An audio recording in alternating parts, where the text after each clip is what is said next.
Hi, I'm Travis, and this is Angel with the CIAS, and we're excited to introduce to you the fun and easy game, Cyber Threat Defender, the Collectible Card Game.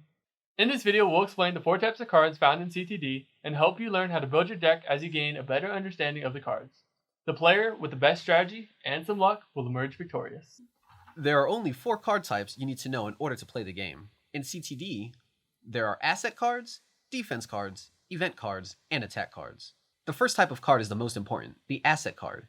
These cards allow you to gain points as you build your network, which helps you win the game. Asset cards, quickly identified by their blue color, represent physical assets you would find on a real-world network.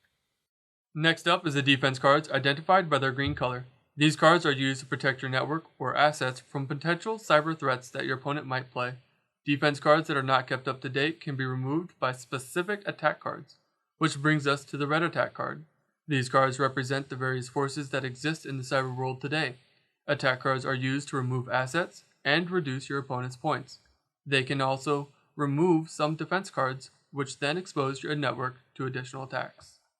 The final card type can be used to either help your gameplay or hinder your opponent. This is the yellow event card. Think of these as wild cards, which represent real-world situations that can impact you or your opponent. For example, a budget increase card will help improve your system and gain additional points, while a power outage card can leave your opponent in the dark for a full round.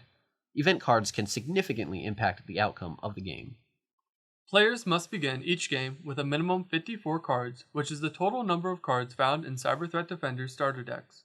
However, thanks to booster cards, there is no maximum number of cards each player may use in the game. Each booster pack contains 12 playable cards to enhance your customized deck. Booster packs allow a player to customize their own starter deck and develop their style of play. Now let's look at the parts that make up a Cyber Threat Defender card. As you can see, this card is identified as an asset system, immediately below the card's image.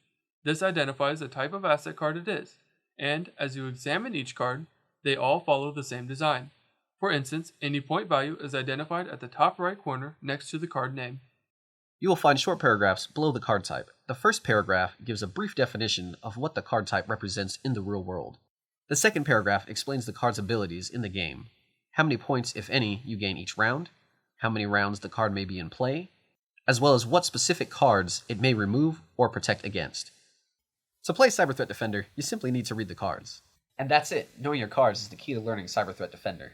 To learn more, visit our website, cyberthreatdefender.com, or watch our next video to see a full game in action. For more helpful videos, make sure to subscribe to this channel and share this video online.